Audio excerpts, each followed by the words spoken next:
नमस्कार दोस्तों, कल्पना कीजिए एक ऐसी महिला जो भारत की सबसे ताकतवर नेता थी, लेकिन 1977 के चुनाव में करारी हार झेलकर राजनीति के किनारे पर धकेल दी गई थी। फिर 1.5 साल बाद जब मूसलाधार बारिश में चिकमंगलुरु की सड़कों पर वोटरों का सैलाब उमड़ पड़ा तो इंदिरा गांधी ने न सिर्फ चुनाव जीता बल्कि दिल्ली की सत्ता को चुनौती दी। लेकिन क्या आप जानते हैं उनकी ये जीत जेल की सलाखों से होकर गुजर कर आई थी। प्रतिशोध की आग, संसद का ड्रामा और एक ऐसी वापसी जो इतिहास बदल देगी। आज की इस स्पेशल स्टोरी में हम खोलेंगे इंदिरा गांधी के उस दौर की अनसुनी कहानी जो जेल से जंग तक की है। तो चलिए शुरुआत से शुरू करते हैं।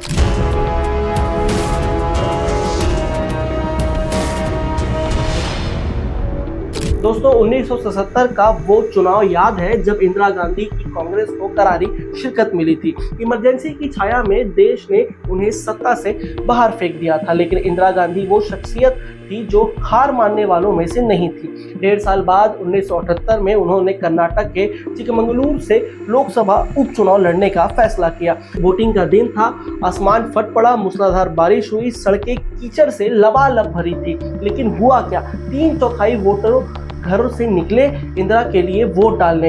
ये था जनता का प्यार या कहें राजनीतिक तूफान की शुरुआत। इंदिरा उसी शाम दिल्ली लौटी। 2 दिन बाद वो विपक्ष की नेता के तौर पर सोवियत संघ के राष्ट्रीय दिवस समारोह में जा रही थी। कार में बैठे बैठे खबर मिली इंदिरा गांधी 70,000 वोटों से जीत गई। सोवियत राजदूत ने जाम उठाया, खुशी से बोले इंदिरा की विजय हुई। दोस्तों, ये वो पल था जब इंदिरा को महसूस हुआ कि वह सत्ता की चाबी फिर से अपने हाथों में ले सकती है। लेकिन किसे पता था कि ये एक जीत जो है वो एक बड़ी साजिश बनकर उसके सामने आने वाली है। 4 दिन बाद इंदिरा सोनिया गांधी लंदन रवाना हुए। वहां ऑक्सफोर्ड स्ट्रीट में घूमते हुए राहुल और प्रियंका के लिए शॉपिंग हंसी खुशी कर रहे थे। लेकिन अचानक एक खुशी का माहौल एक सन्नाटे में छा गया क्योंकि संसद की विशेष अधिकार समिति ने उन्हें दोषी ठहराया। प्रधानमंत्री रहते हुए मारुति केस में अधिकारियों को तंग करने और जनता पार्टी के जो नेता थे वो पहले से ही इंदिरा से काफी नाराज थे। तो इंदिरा ने सोचा कि ये पूरा मामला जो है इसे मैं संसद में जवाब देकर सुलझाऊंगी। उपकूल जयकर की जीवनी से पता चलता है कि इंदिरा को अंदाजा इन सभी चीजों का पहले से था। शाह आयोग की जांच, गिरफ्तारी की कोशिश फेल हो चुकी थी। अब ये कमेटी उनका राजनीतिक अंत करने की साजिश थी। इंदिरा ने फैसला लिया कि अब वो चुप नहीं बैठेगी। दोस्तों, कल्पना कीजिए वो सीन, संसद में इंदिरा बोलने लगी लेकिन जनता पार्टी के सांसदों ने शोर मचाया, हंगामा किया, लेकिन इंदिरा रुकी नहीं। उन्होंने कहा जनता पार्टी ने मुझे पहले ही दोषी मान लिया है, इसलिए मेरा बचाव का कोई मतलब नहीं है। लेकिन मैं कहती हूँ मैंने कोई विशेष अधिकार नहीं तोड़ा है। उन्होंने सदन से ललकारा और कहा ये पूरा मामला अभी न्यायालय में है। तो ये प्रतिशोध किस बात का है? आज तक के दौर में राजनीति में किसी भी विपक्षी नेता का ऐसा चरित्र हनन कभी नहीं हुआ है। आगे इंदिरा कहती है कि और फिर इमरजेंसी पर मैं पहले भी माफी मांग चुकी हूँ और आज फिर मांगती हूँ। मैं साधारण इंसान हूँ लेकिन मूल्यों से वफादार हूँ। हर सजा मुझे कबूल है और हर सजा मुझे मजबूत बनाएगी। मेरा सूटकेस पैक्ड है, मुझे बस कुछ गर्म कपड़े लेने हैं। इंदिरा का भाषण खत्म हुआ। इंदिरा बाहर निकली और पलटी, और पलटते हुए इंदिरा ने कहा मैं जा रही हूँ लेकिन वापस जरूर आऊंगी। ये सीन कुछ फिल्मी लगता है लेकिन ये एक हकीकत कहानी है। अगले दिन इंदिरा गांधी को तिहाड़ जेल भेजने के लिए तैयार हुई और कांग्रेस के कार्यकर्ता गिरफ्तारी के विरोध में खड़े हो गए और वो ड्रामेटिक हाईजैक भी किया। देवेंद्र और भोलानाथ पांडे ने खिलौना, पिस्तौल और क्रिकेट बॉल से इंडियन एयरलाइंस का प्लेन हाईजैक किया। लखनऊ में दिल्ली की फ्लाइट को बनारस ले गए।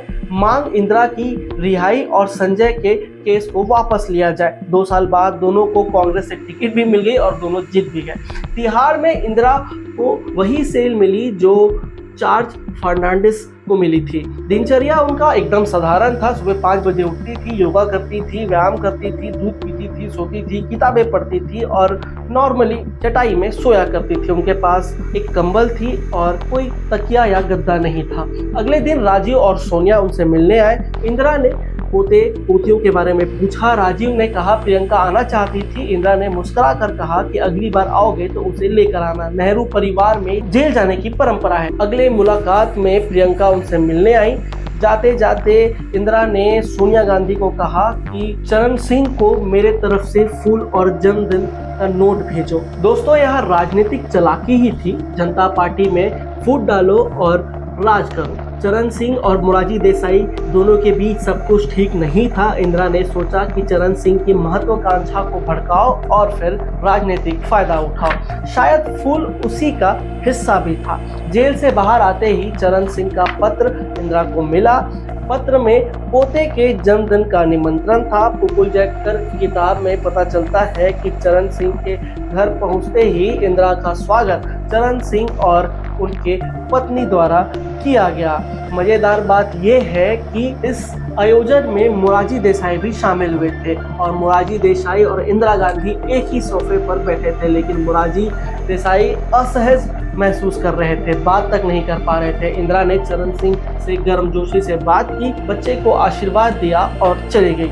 जेल से रिहा होने के एक हफ्ते बाद इंदिरा गांधी चिकमंगलूर गई। वहां बोली, जनता सरकार ने आपका फैसला नामंजूर किया है।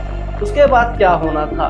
फिर मोरारजी सरकार गिराने के लिए प्लानिंग की गई। चरण सिंह को समर्थन दिया गया। 28 जुलाई 1979 चरण सिंह पीएम बने। शपथ के बाद फोन गया इंदिरा को और चरण सिंह ने कहा कि धन्यवाद। लेकिन इंदिरा इतने से संतुष्ट नहीं थी।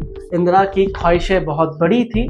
उसने ठान लिया था कि अगली बार सरकार में प्रधानमंत्री के तौर पर वापस आना ही है। फिर क्या हुआ? 19 अगस्त को समर्थन वापस ले लिया गया। चरण सिंह इस्तीफा दे दिए और संसद भंग हो गई और नए चुनाव की तारीख बता दी गई। इसके बाद इंदिरा ने 2 सूटकेस पैक किए, साड़ियाँ, थर्मस, कुशन, मूंगफली, ड्राई फ्रूट, छाता और 70,000 किलोमीटर सफर, रोज 20 सभाएं की। हर 4 वोटरों में से एक ने उन्हें देखा, सुना और मुद्दा उन्होंने बनाया प्याज आलू के दाम। स्लोगन ये था कि चुनिए उन्हें जो सरकार चला सके। 6 जनवरी 1980 को मतगणना हुआ। पहले घंटे के संकेत इंदिरा की वापसी। कांग्रेस 353 सीटें, जनता पार्टी 31। 14 जनवरी चौथी बार इंदिरा गांधी ने प्रधानमंत्री की शपथ ली। विदेशी पत्रकार ने पूछा, फिर नेता बनकर कैसा लग रहा है? इंदिरा ने जवाब दिया और मुस्कुराते हुए जवाब दिया कि मैं हमेशा भारत की नेता रही हूँ। दोस्तों, ये कहानी साबित करती है कि राजनीति में हार अंत नहीं है। इंदिरा की ये वापसी आज भी प्रेरणा है। क्या आपको लगता है कि आज की पॉलिटिक्स में ऐसी ड्रामेटिक कमबैक हो सकती है? कमेंट्स में बताएं। लाइक, शेयर, सब्सक्राइब करें। अगली स्टोरी में मिलते हैं। नेहरू से मोदी तक की अनसुनी किस्से और अन्य पार्टियों के रोचक खबरें। तो नमस्कार, मैं सिद्धार्थ शुक्ला।